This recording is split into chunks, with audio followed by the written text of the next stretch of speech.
صحیح بخاری حدیث نمبر 21۔ حضور اکرم صلی اللہ علیہ وآلہ وسلم نے ارشاد فرمایا، جس شخص میں یہ 3 باتیں ہوں گی وہ ایمان کا مزہ پالے گا۔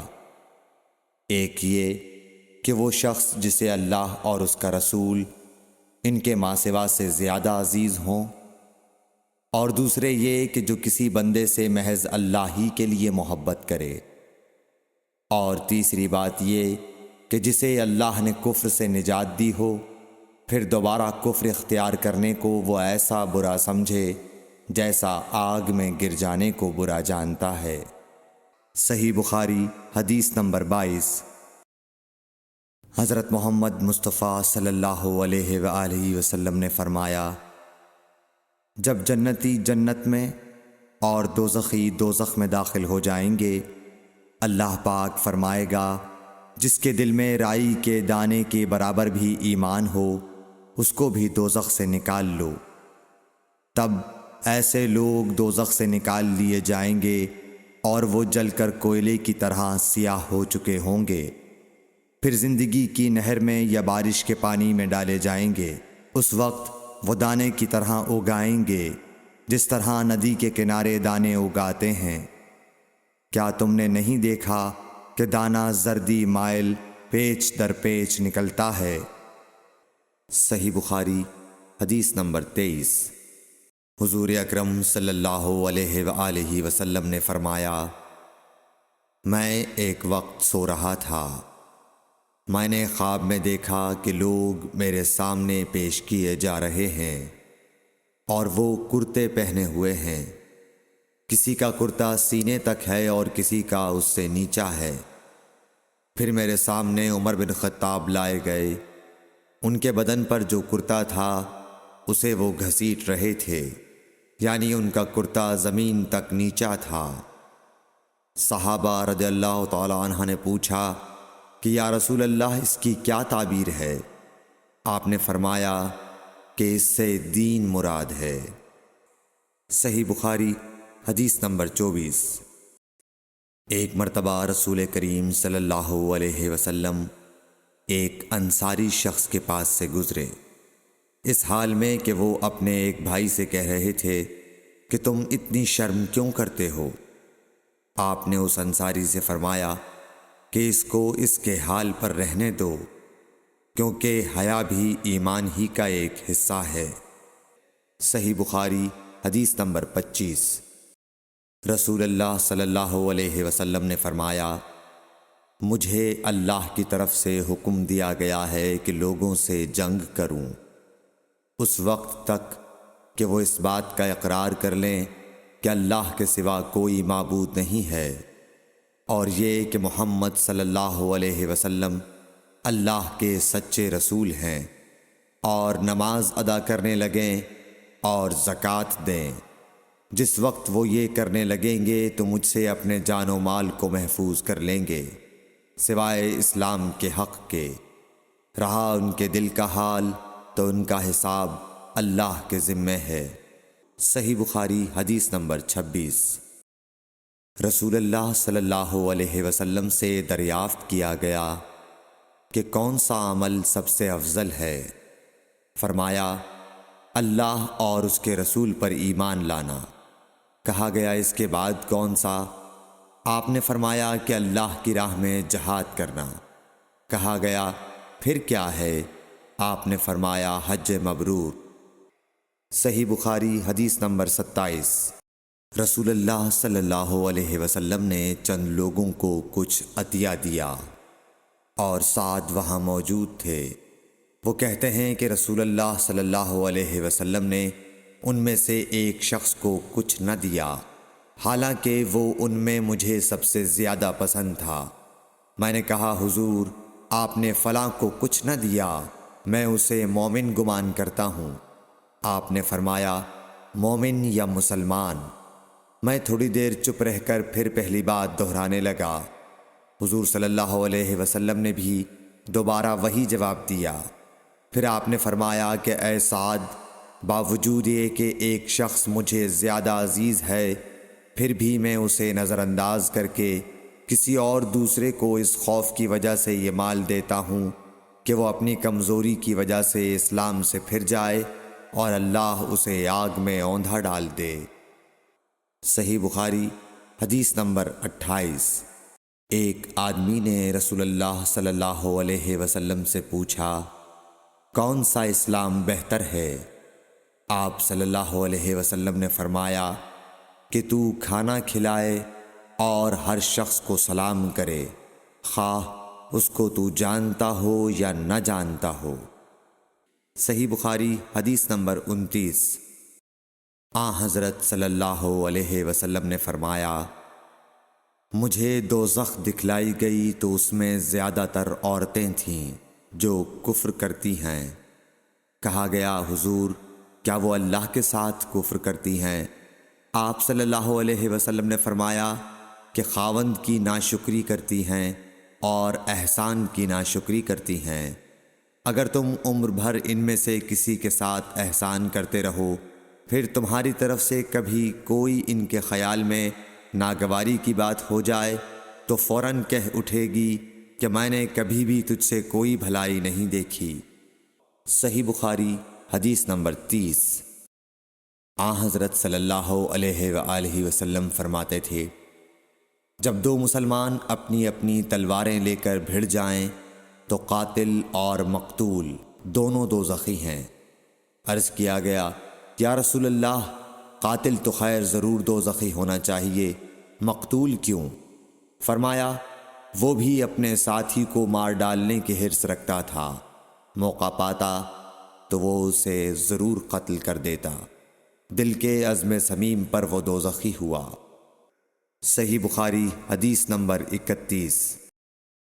ابو ذر ایک جوڑا پہنے ہوئے تھے اور ان کا غلام بھی جوڑا پہنے ہوئے تھا۔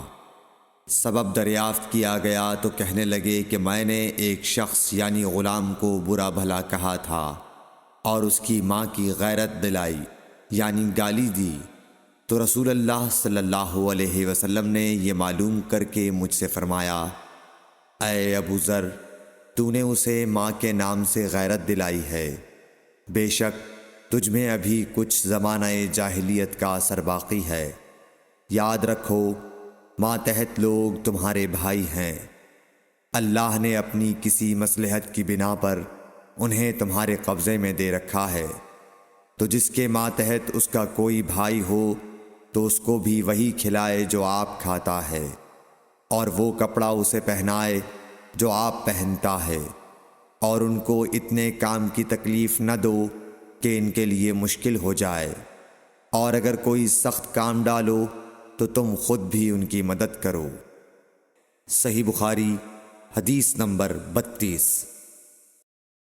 جب سورہ انعام کی یہ آیت اتری، جو لوگ ایمان لائے اور انہوں نے اپنے ایمان میں گناہوں کی آمیزش نہیں کی، تو آپ صلی اللہ علیہ وسلم کے اصحاب نے کہا، یا رسول اللہ، یہ تو بہت ہی مشکل ہے، ہم میں کون ایسا ہے جس نے گناہ نہیں کیا؟ تب اللہ پاک نے سورہ لقمان کی یہ آیت اتاری کہ بے شک شرک بڑا ظلم ہے۔ صحیح بخاری حدیث نمبر 33۔ رسول اللہ صلی اللہ علیہ وآلہ وسلم نے فرمایا، منافق کی علامتیں 3 ہیں، جب بات کرے جھوٹ بولے، جب وعدہ کرے اس کے خلاف کرے، اور جب اس کو امین بنایا جائے تو خیانت کرے۔ صحیح بخاری حدیث نمبر 34۔ رسول اللہ صلی اللہ علیہ وسلم نے فرمایا کہ 4 عادتیں جس کسی میں ہوں تو وہ خالص منافق ہے، اور جس کسی میں ان 4 میں سے ایک عادت ہو تو وہ بھی نفاق ہی ہے جب تک اسے نہ چھوڑ دے۔ وہ یہ ہیں، جب اسے امین بنایا جائے تو امانت میں خیانت کرے اور بات کرتے وقت جھوٹ بولے، اور جب کسی سے عہد کرے تو اسے پورا نہ کرے، اور جب کسی سے لڑے تو گالیوں پر اتر آئے۔ صحیح بخاری حدیث نمبر 35۔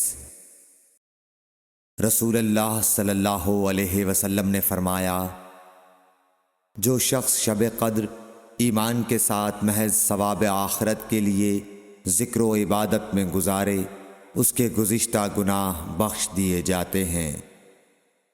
صحیح بخاری حدیث نمبر 36۔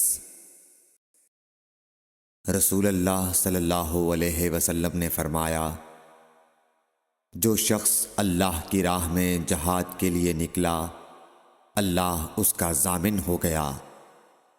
اللہ تعالیٰ فرماتا ہے، اس کو میری ذات پر یقین اور میرے پیغمبروں کی تصدیق نے اس سرفروشی کے لیے گھر سے نکالا ہے۔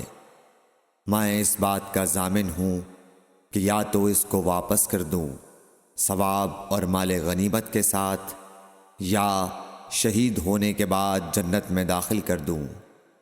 رسول اللہ صلی اللہ علیہ وسلم نے فرمایا، اور اگر میں اپنی امت پر اس کام کو دشوار نہ سمجھتا تو لشکر کا ساتھ نہ چھوڑتا، اور میری خواہش ہے کہ اللہ کی راہ میں مارا جاؤں، پھر زندہ کیا جاؤں، پھر مارا جاؤں، پھر زندہ کیا جاؤں، پھر مارا جاؤں۔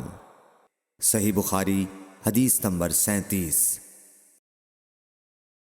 حضرت صلی اللہ علیہ وسلم نے فرمایا، جو کوئی رمضان میں راتوں کو ایمان رکھ کر اور ثواب کے لیے عبادت کرے، اس کے اگلے گناہ بخش دیے جاتے ہیں۔ صحیح بخاری حدیث نمبر 38۔ حضرت صلی اللہ علیہ وسلم نے فرمایا، جس نے رمضان کے روزے ایمان اور خالص نیت کے ساتھ رکھے، اس کے پچھلے گناہ بخش دیے گئے۔ صحیح بخاری حدیث نمبر 39۔ حضرت صلی اللہ علیہ وسلم نے فرمایا، بے شک دین آسان ہے، اور جو شخص دین میں سختی اختیار کرے گا تو دین اس پر غالب آ جائے گا اور اس کی سختی نہ چل سکے گی۔ بس اس لیے اپنے عمل میں پختگی اختیار کرو، اور جہاں تک ممکن ہو میانہ روی برتو، اور خوش ہو جاؤ کہ اس طرز عمل سے تم کو دارین کے فوائد حاصل ہوں گے، اور صبح اور دوپہر اور شام اور کسی قدر رات میں عبادت سے مدد حاصل کرو۔ نماز 5 وقتہ بھی مراد ہو سکتی ہے کہ پابندی سے ادا کرو۔ صحیح بخاری حدیث نمبر 40۔ رسول اللہ صلی اللہ علیہ وسلم جب مدینہ تشریف لائے تو پہلے اپنی نانہال اترے جو انصار تھے، اور وہاں آپ نے 16 یا 17 ماہ بیت المقدس کی طرف منہ کر کے نماز پڑھی، اور آپ کی خواہش تھی کہ آپ کا قبلہ بیت اللہ کی طرف ہو۔ جب بیت اللہ کی طرف نماز پڑھنے کا حکم ہو گیا تو سب سے پہلی نماز جو آپ نے بیت اللہ کی طرف پڑھی عصر کی نماز تھی۔ وہاں آپ صلی اللہ علیہ وسلم کے ساتھ لوگوں نے بھی نماز پڑھی۔ پھر آپ کے ساتھ نماز پڑھنے والوں سے ایک آدمی نکلا اور اس کا مسجد بنی حارثہ کی طرف گزر ہوا تو وہ لوگ رکوع میں تھے۔ وہ بولا کہ میں اللہ کی گواہی دیتا ہوں کہ میں نے رسول اللہ صلی اللہ علیہ وسلم کے ساتھ مکے کی طرف منہ کر کے نماز پڑھی ہے۔ یہ سن کر وہ لوگ اسی حال میں بیت اللہ کی طرف گھوم گئے، اور جب رسول اللہ صلی اللہ علیہ وسلم بیت المقدس کی طرف منہ کر کے نماز پڑھا کرتے تھے، یہودی اور عیسائی خوش ہوتے تھے، مگر جب آپ نے بیت اللہ کی طرف منہ پھیر لیا تو انہیں یہ امر ناگوار ہوا۔ زہیر ایک راوی کہتے ہیں کہ ہم سے ابو اسحاق نے برا سے یہ حدیث بھی نقل کی ہے کہ قبلہ کی تبدیلی سے پہلے کچھ مسلمان انتقال کر چکے تھے، تو ہمیں یہ معلوم نہ ہو سکا کہ ان کی نمازوں کے بارے میں کیا کہیں۔ تب اللہ نے یہ آیت نازل کی، وَمَا كَانَ اللَّهُ لِيُضِيعَ إِيمَانَكُمْ، سورہ بقرہ آیت نمبر 143۔